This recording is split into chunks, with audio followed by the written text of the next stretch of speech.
Welcome back, everyone, to the Top Prospect Podcast, an elite podcast, by the way. Today, we are back again with another NFL episode. And Bass, it looks like you're not wearing a jersey. What's going on? I'm not wearing a jersey, man. I only got one jersey, and I figured it'd be pretty bad. It'd be pretty bad to wear it 2 times in a row. And yeah, just not feeling it right now. Kenny Golladay, freshly signed to the Jets or Giants. Wow, my bad. Daniel Jones is quarterback. Don't know how that's going to be. We're not discussing that. We have some more important matters to talk about today. NFL draft is a little over a month away, basically a month away at this point. But we've had some significant trades to go on with these draft picks, starting off, obviously, with the 49ers trading up to the 3 spot after absolutely getting finessed by the Dolphins, not to say too much.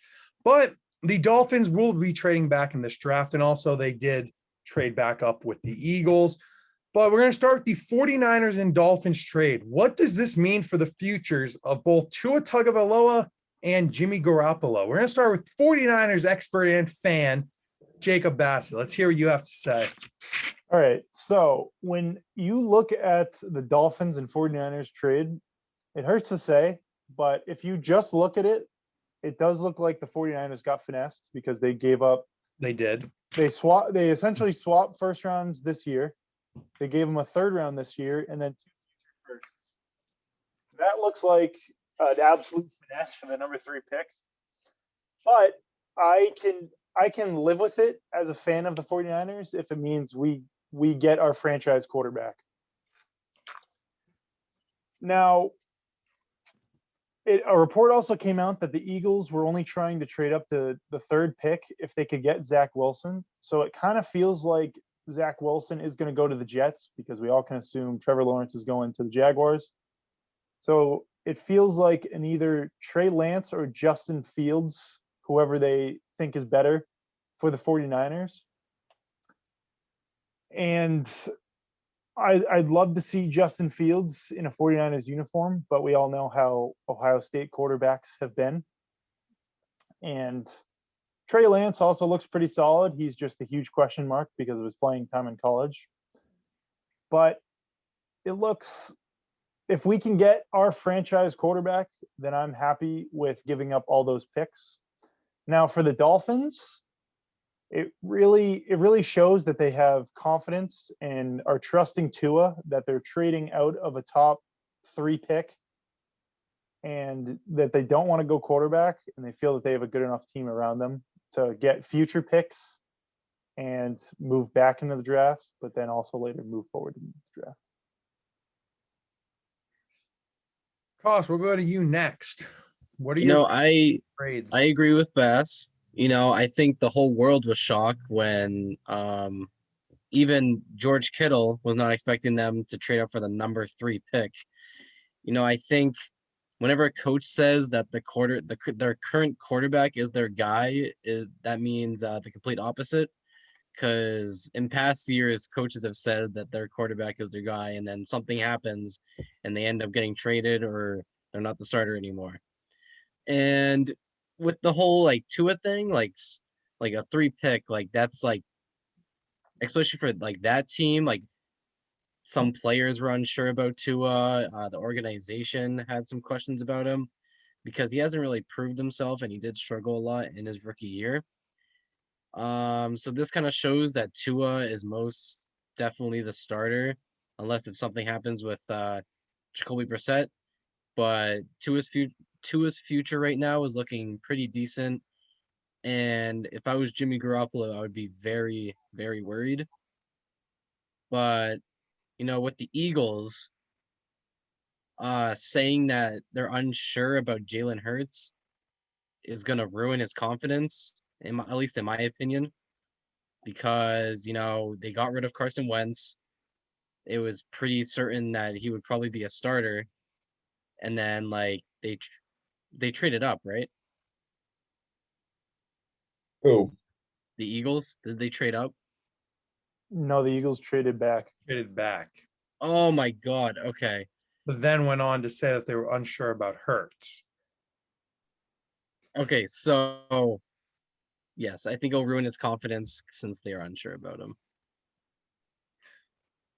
All right, well, cost jumped the gun a little bit with the Eagles. I was trying to focus on the Niners Dolphins, but that's beyond the point. I'm Always sorry. here. Sorry, I was I gonna got say really something, excited. but I Bill didn't want Jones, what are your thoughts on the 49ers Dolphins trade and what it means for the future of these two franchises' quarterbacks? So I agree, like exactly with what Koss said about the Niners and Dolphins.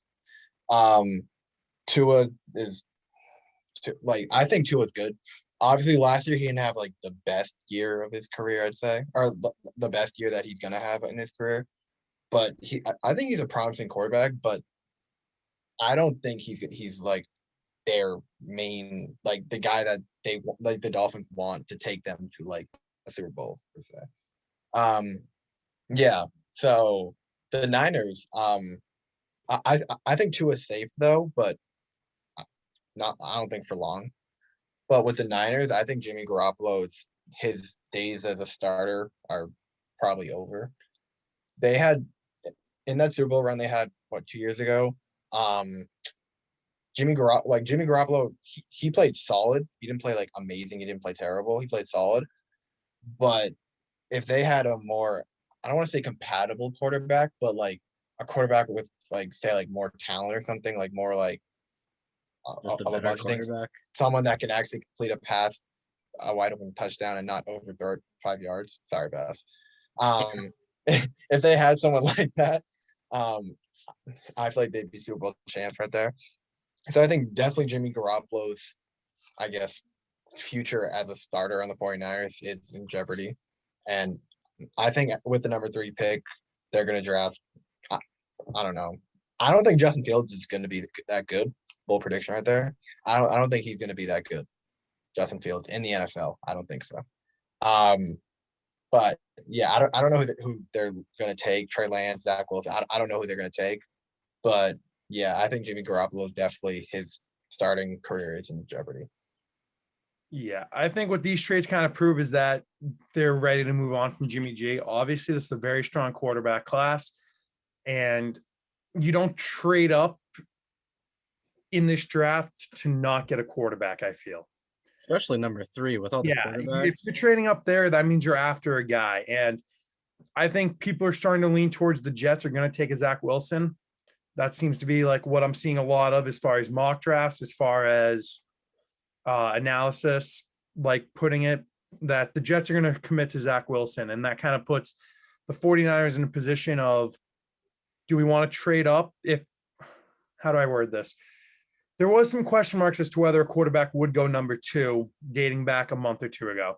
I think once it kind of committed that Zach Wilson was going to go number 2, the 49ers knew if they wanted to get a quarterback in this draft, they would have no choice but to trade up to go get their guy. So obviously, I think Justin Fields, as much as he does pose a slight question mark, as far as Phil said, like a question mark as to whether he's going to be good or not in the NFL, I think he is I feel like he's a safer pick than Trey Lance is for the moment. And I think he's obviously got some great talent. I think that's who the 49ers are trading up to get. I think the Dolphins move in this is that they are kind of stepping away from the quarterback field. I mean, just like I always said, you trade up to get a quarterback in this draft. You trade out if you're kind of not going to commit to one of those. Because as you can see, the Dolphins got a lot of assets for that pick. So I think they're kind of show that they are committed to Tua and they think he's their guy, even though, as we've talked about, he's had his struggles. I don't know if I would say I'm totally confident in his abilities to be that guy for the Dolphins, but I think the move by trading down puts a lot of confidence and like should put a lot of confidence just straight up into Tua that like he's their guy and they're looking to go elsewhere to develop in other areas to build around him. So was there a true winner or loser? I think that remains to be seen. I mean, if Justin Fields plays like Phil thinks he's going to play and he ends up being a bust, then it's like, okay, well, you gave up a lot and you didn't improve your team. If Justin Fields turns into their guy and proves that he can be a well starter for years to come, then I don't think I could argue that the 49ers lost. They gave up a lot to get their franchise guy, which is a tough thing to do. It's a tough thing to land a franchise quarterback. I mean, how many top quarterbacks become and fizzle into busting in the league? So I think the true winner of the trade remains to be seen, but I think it gives both teams a clear direction as to where they're heading as far as quarterbacks go. So I didn't think it was such an unpopular opinion in this call right now that Jimmy G isn't a starting level quarterback, but I think that Jimmy G is a starting level quarterback. But I think what Phil said is also true, that his days of being a starter are numbered as well. I think currently right now, I believe the 49ers front office knows who they want, between whether if Zach Wilson falls, if they want Justin Fields or Trey Lance. I believe that they know who they want. But if they do get either a Justin Fields or a Trey Lance, a big knock on those guys is that they're, I guess, for lack of a better word, underdeveloped, and that they still need more to become a great quarterback. So I think that, sort of similar to a Patrick Mahomes first year in the league type of situation, that they might be a backup quarterback for their first season just so they can develop further in a good NFL system, because Ohio State isn't known for good quarterbacks if they take Justin Fields. So maybe a year with NFL level quarterback coaches could make him, or even Trey Lance, into a really good quarterback. Now, am I saying that will instantly turn them into Patrick Mahomes? No. But I think that those two quarterbacks in particular could benefit of a year of sitting and kind of developing, as opposed to being thrown right into the fire and starting right away. I agree. And I also agree, Jimmy G, I think he could still be a starting level quarterback for sure. I mean, but he kind of needs to go out and prove himself. I mean, I think for his whole career at the 49ers for the most part has been kind of being like a facilitator as opposed to a playmaker. You know, he's not going out there making all these crazy plays and really elevating his team. It's more, he's just sitting there and doing his role. He's doing his job, which is kind of goes back to the Patriots days and what he was developed in. He was breeded in the NFL as, you're not going to run outside the pocket and make a crazy play. You're not going to do this or that. Your wide receivers are going to do your job. Your line's going to do your job. You're going to deliver when you have to. So, I mean, to say he's not a starting level quarterback, I think is a little wrong, but I feel like the 49ers, my argument is more that the 49ers don't view him as their starter, as opposed to can he be a starter in the league? He's what Max Kellerman likes to call a game manager. Yes. He doesn't have that it factor that top tier quarterbacks have, but Jimmy G can go pull out a win for you. Like, there were a couple games that he played really well in that 49ers Super Bowl run that they didn't finish off. But there were also some games like the Vikings playoff game where he either played really bad or they didn't even need him to do anything. Like, he threw the ball 6 times and they still killed him. So I think they want life would be a lot easier if they had a cheaper quarterback and a guy who also has that it factor that every NFL coach is looking for. All right, moving on, but still talking about some draft trades. Cost started to talk about it a little bit, but the Eagles have traded back in the draft. But then it seems like there's some question marks about Jalen Hurts being their guy. What are your thoughts? And do you think the Eagles should still be targeting a quarterback? As we know, they traded back to what, the 12th pick? Seems to be about the range where people are talking about players like Mac Jones or even possibly Trey Lance slipping to, although that might be a stretch. Do you think the Eagles should be targeting a quarterback? Should they be committing to Jalen Hurts? Just overall, what are your thoughts on their quarterback situation? Phil, let's start with you on this one. You look confident right now. Huh? You look really confident to answer right now. Sure. I wasn't, but so I think personally, Jalen Hurts should be their guy going forward. Like, depends how far, like how he does this season. I think he should definitely be the starter this whole season, based on the sole fact that he didn't have that opportunity all of last year. Obviously, he had to fight for a starting spot, in which he got towards the end of the season. Let me see. So his obviously his division is not very good, and I think drafting a quarterback isn't what the Eagles are going to do with that pick.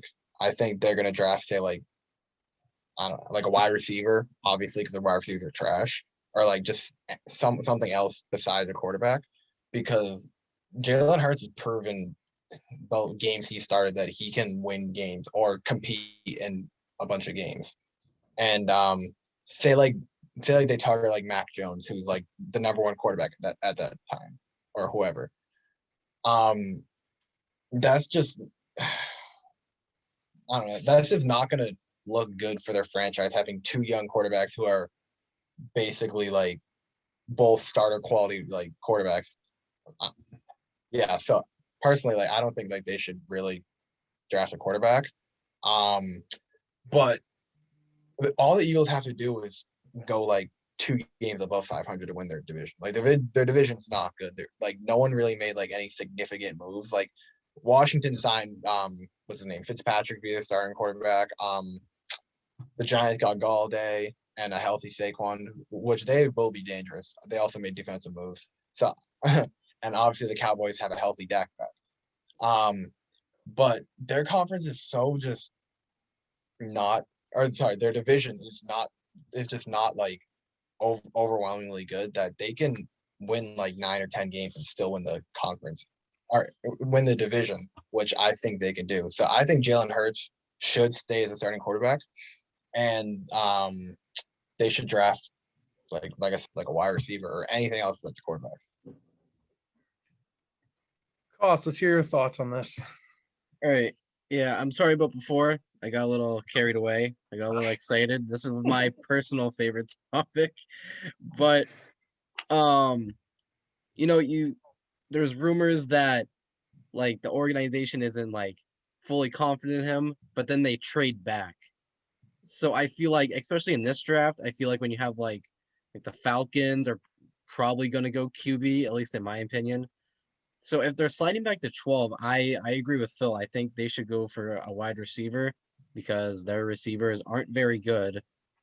And it's one thing if like they bring in like some backup QB as like competition, like an Andy Dalton if he wasn't signed, but just as competition to like drive him to get better.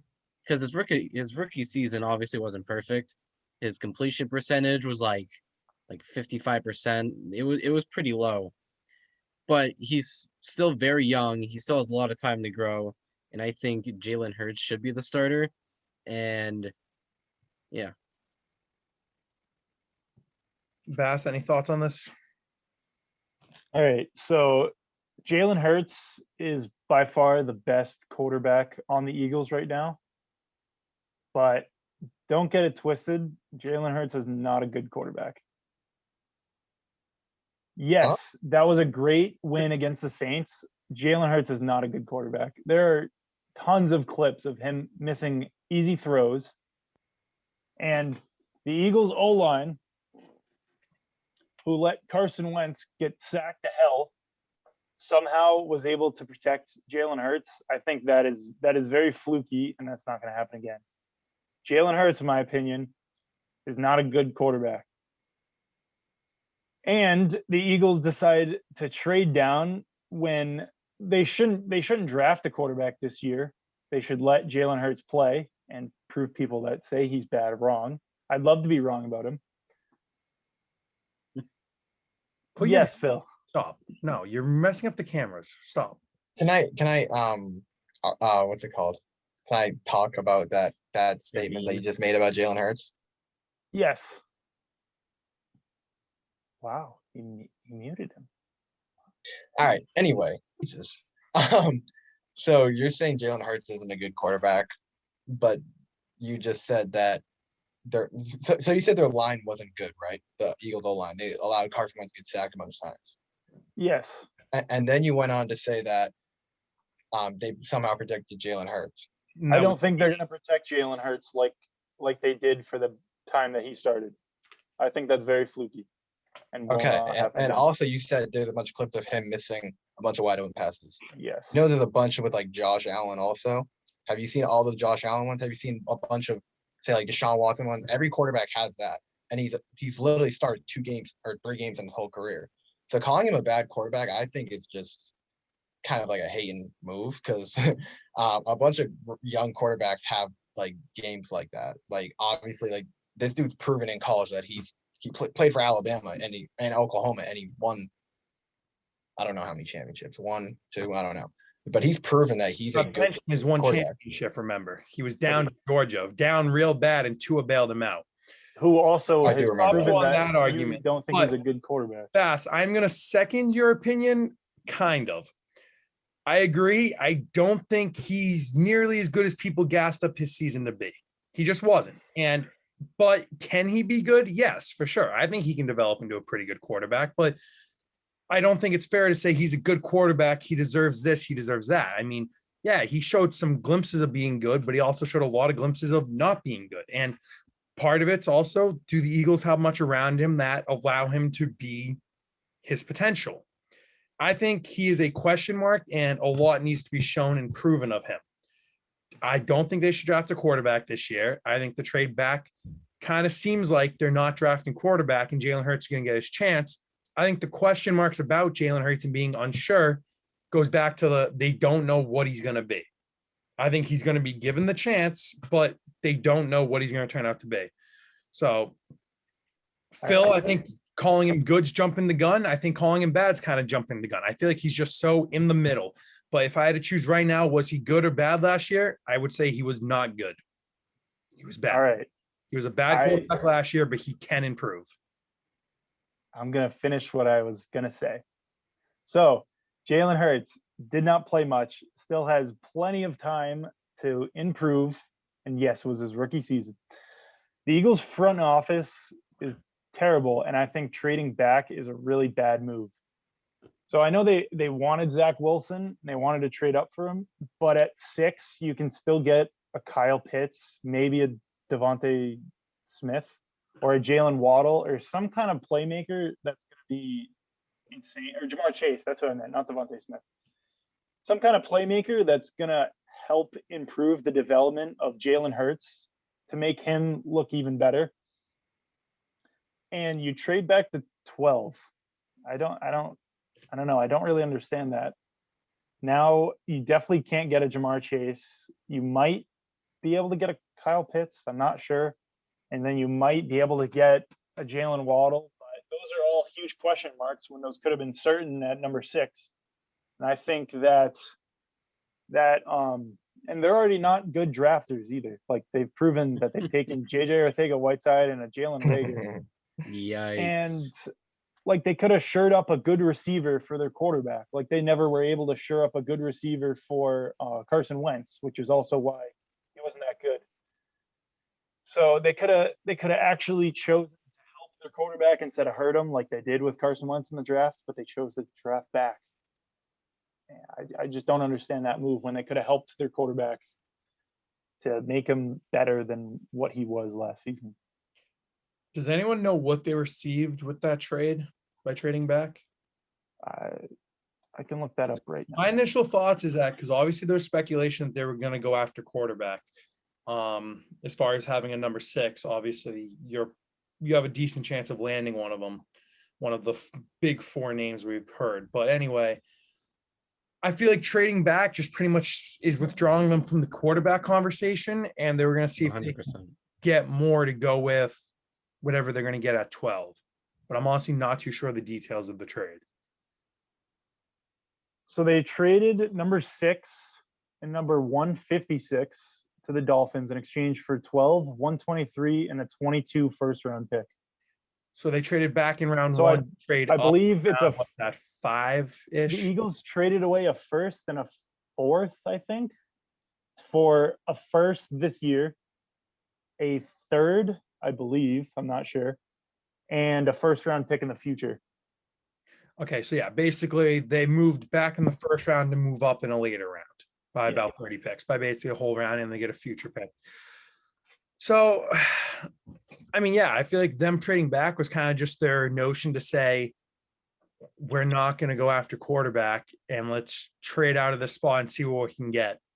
Seems like, to me at least, they seem confident that whatever they're going to get at 6, they'll be able to get something of pretty close to equal value, or maybe the guy they're really going for will be available at 12. Or they had so many question marks about who to take at 6 that they would rather backtrack and see what's there. Doesn't make a whole lot of sense. Doesn't make a whole. Because they have so many I team agree. needs It right doesn't now. make too much sense when There's so many needs. you can go get a surefire player to Yes. really Either get a a playmaker two-handed or a by her. secondary member. So any more thoughts on this before we move on? They need playmakers, bro. Yes. That's what the Eagles are missing. That's Yeah. what could Their make Jalen defense Hurts is look actually better. good, bro. Yeah, it's like that he's throwing to his best receiver, Jalen Reagor, who isn't No. bad, but like Yeah. it's not like good. And they could have had what's his name too, Justin Jefferson. So stupid. All right. Well, the NFL has made it official that they will be playing a 17-game season this year for the first time since forever. The 17-game season still will include a bye week, but they will be cutting the preseason down to either 2 games or 3 games. The only major impact is obviously the Super Bowl is now being pushed back to the second week of February. And the 17th game, the additional game, will be played as a cross-conference game, as an AFC versus NFC. There has been some player outrage about it, but the initial thoughts of it was to hopefully soften the impact of the salary cap in future years due to the revenue lost this year. Based on obviously the NFL's argument and what players have said, what are your thoughts on the 17-game season, and do you support it or not?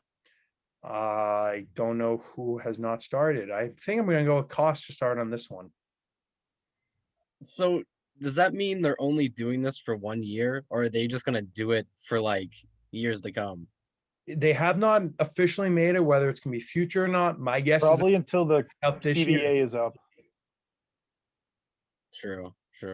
Probably until that's up. So yeah, when I first heard about this, my initial reaction was this was just like a huge money grab, as adding an extra game will add millions and millions of dollars to all the NFL owners' pockets. I saw especially Alvin Kamara was not a big fan of the extra game, and I don't think I am either, because there is more risk to injury.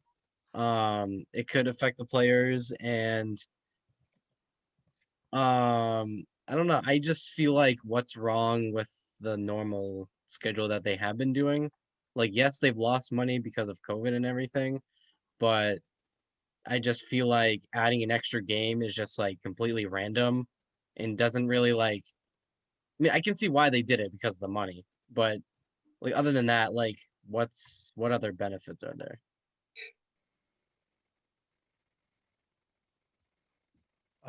Phil, would you like to follow up that?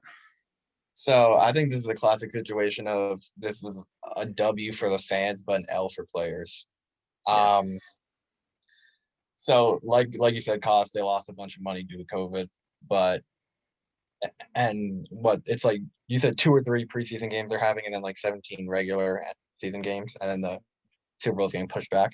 So as all of us know, no one really watched, like not a lot of people watch preseason. It's more like just like if you're bored and like you really want football, like sure, like you'll tune in for a little bit. Like no one really like watches a bunch preseason.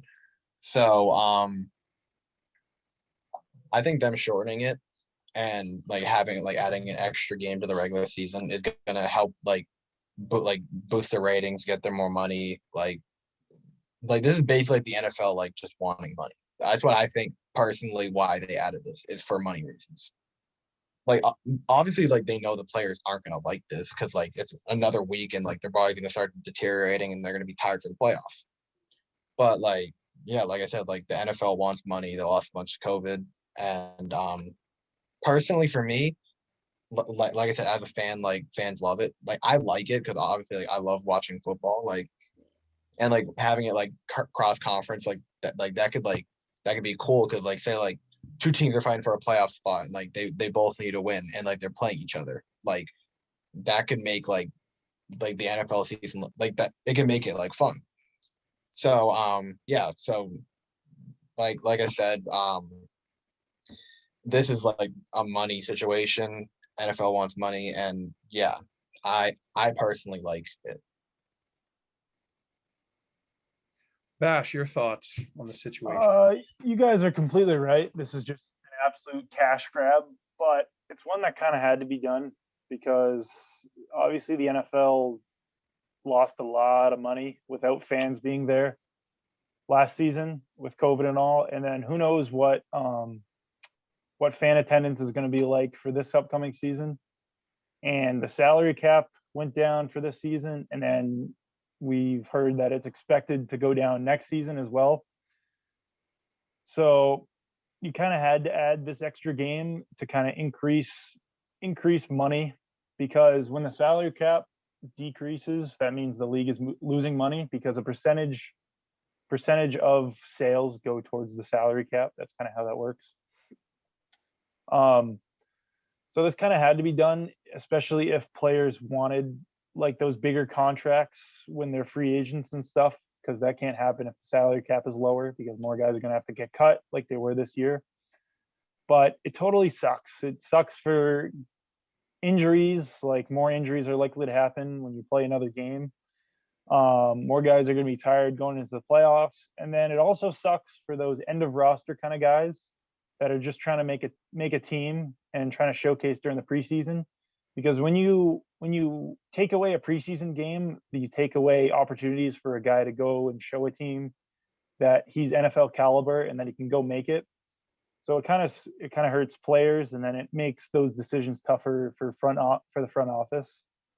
So it kind of sucks, like, for a lot of people, but it kind of had to happen because of how much money was lost during this season because of COVID. Yeah, I agree with you, Bass, a lot on that. I think you pretty much nailed it. As much as it does suck, I mean, like, I played football in high school, and I can tell you how much of a beating an 11-game season puts on me. And that's, like, obviously high school compared to NFL. I mean, you're asking them to jump from 16 to 17 games. Like, that's definitely tough on a body for sure. I mean, obviously they're freak athletes, so it's probably not as bad, but you guys get the point.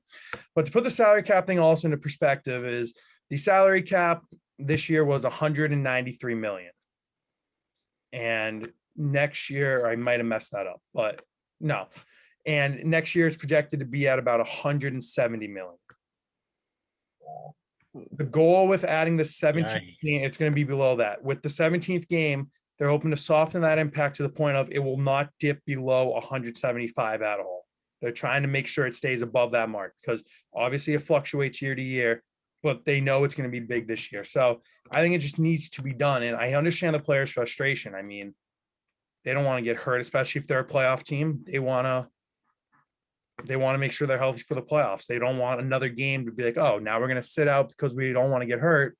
But how's that going to affect us as far as standings going into the playoffs? So I feel like it did need to be done for that sake. And I agree. I think the preseason is going to be a huge loss for those players on the cusp of making a roster. I mean, we saw Gunner for the Patriots. He was on the verge of being cut. And in that last preseason game, I don't know if any of you guys saw it, but I remember watching it, and just his effort was like through the roof. Like, anytime he touched the ball, he was running 1,000 miles an hour, trying to jump over people, trying to do whatever he could. And I mean, that's a player who, not a huge impact, but did make an impact on the Patriots in the special teams game this year. He was an all-pro. Yeah, exactly. And that's a player that without that last preseason game, would he have even had an NFL roster spot? Who knows? So as much as it sucks, as a fan, I like it, more football, but like, looking at a bigger picture, I don't like it, but I understand that it needed to be done. And that's why I think it was the right decision. I think the only thing that can kind of save this for the players is if they add another bye week during the season. Like, if you do 2 bye weeks as opposed to just 1 while you play 17 games, I think that could save it and help give another week for their bodies to kind of replenish.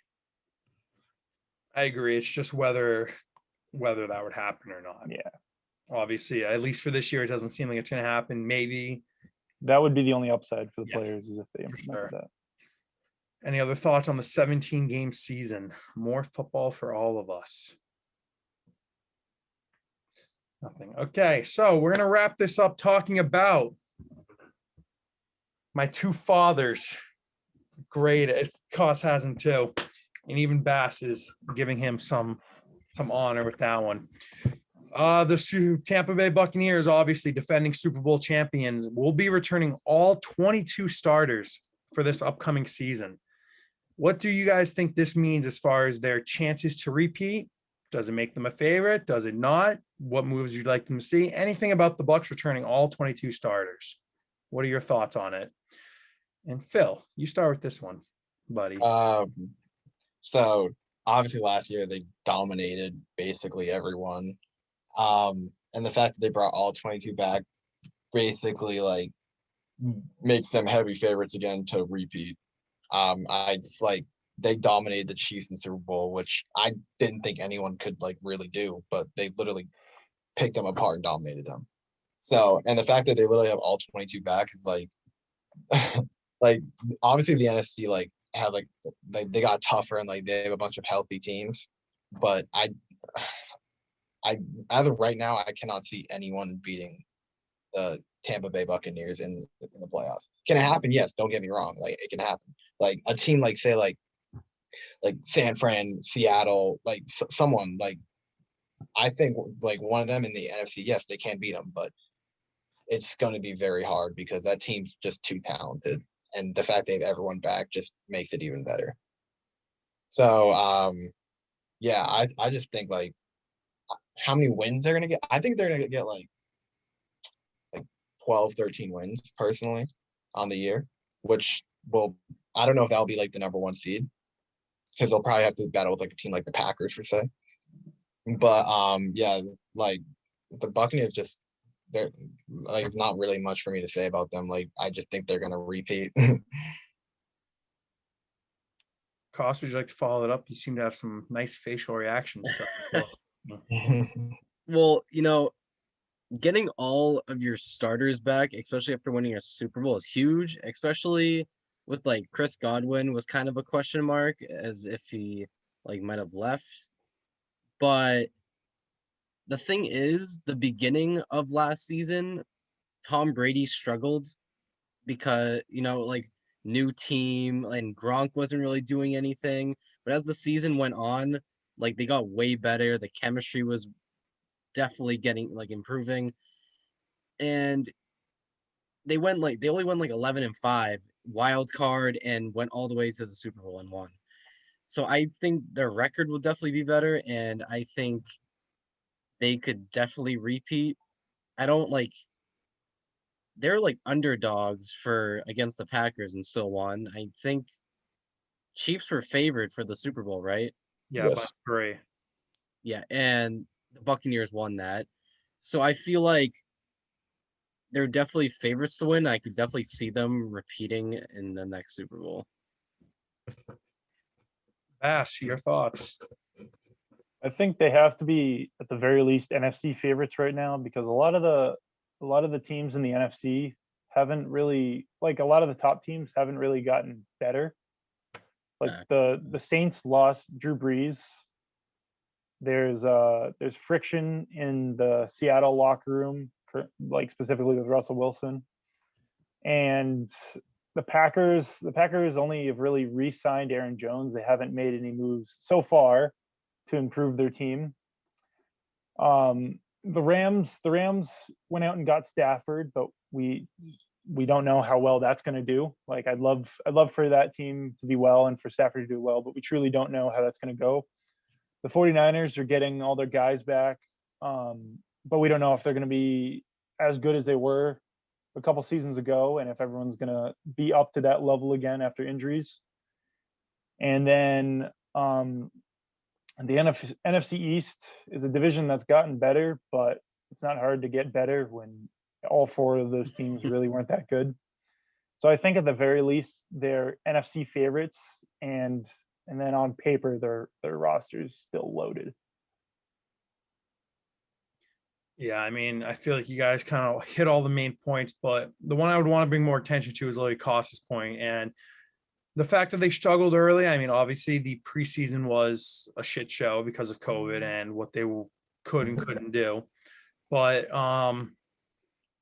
yeah, it's just that like chemistry really matters and developing with players really matters. I mean, having a quarterback be in sync with their receivers, with their O-line, with everything, like because football is such a team-oriented sport and you kind of need to all be on the same page at all times. And we saw at the end of the season, they won I want to say it was their last 8 counting playoffs. It was like their last 8 or 9 games straight.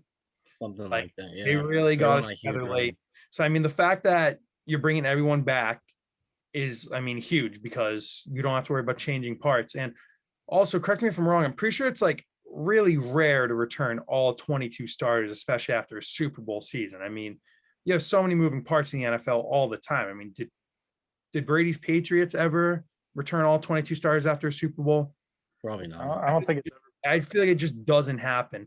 So, I mean, the fact that they're getting them all together after just winning a Super Bowl and going through one of what I believe is one of the toughest playoff runs. I mean, taking down the Saints after losing twice to them in New Orleans, taking down Green Bay up at Lambeau, and then going on to beat the Chiefs in the Super Bowl. I mean, it's not like they Taylor had. Heineke as well. even though the football team still had a really good defense too. Yeah, exactly. So, I mean, it's definitely for sure not a Mickey Mouse ring like we've seen this year. So, I mean, I think it's without a doubt they need to be favorites going into it. I mean, obviously that could change as they play. Who knows if age will catch up to Tom Brady? Dare I even say it like Max Kellerman? But flash, it won't. But yeah, I think they're heavy favorites, and I think that's huge for them moving forward. Well, the thing is, like, all those games were road games. Yeah, Like, and like that's when like fans were coming back too. So that's even like more of like what makes it harder for playoffs, like having the fans there. It's just crazy like how much adversity they went through like during the playoffs. And team in their stadium was literally the Super Bowl. Fox. oh, I forgot about that. But But it's not like they had their own fans there though. They had healthcare workers there. Exactly. and if they can sign Antonio Brown back, then it's just like the same old team. Any final thoughts on anything we have discussed today, my brothers? John, I have a final thought, but it's not on something we discussed today. Yeah, I think I know exactly So, what it is. And yes, Yeah. I will say it right now. I will double down on my take that the Cardinals are not only contenders to win the Oh, here we NFC go. West. I will say it right now on camera. The Okay. Arizona Cardinals will win the NFC West this year. And it is a no question to me. Cost, I appreciate you catching him in 4K right now. I appreciate it. I want everyone to write that It down. will be on Yes. Spotify. It will be on Anchor. It will be on YouTube. Go check him out. Saying the Yeah, Arizona yes. Cardinals will win the NFC West. And when they do, I will post this exact clip everywhere and make sure I get your guys' reactions to it. Link in the description. Okay. You heard it here first. So that is going to do it for our second NFL episode here on the channel. Let us know what you guys think. Other topics you want to discuss, things you agree or disagree with. Feel free to agree with me on my take. Thanks for watching, and don't forget to like and subscribe. Thank you.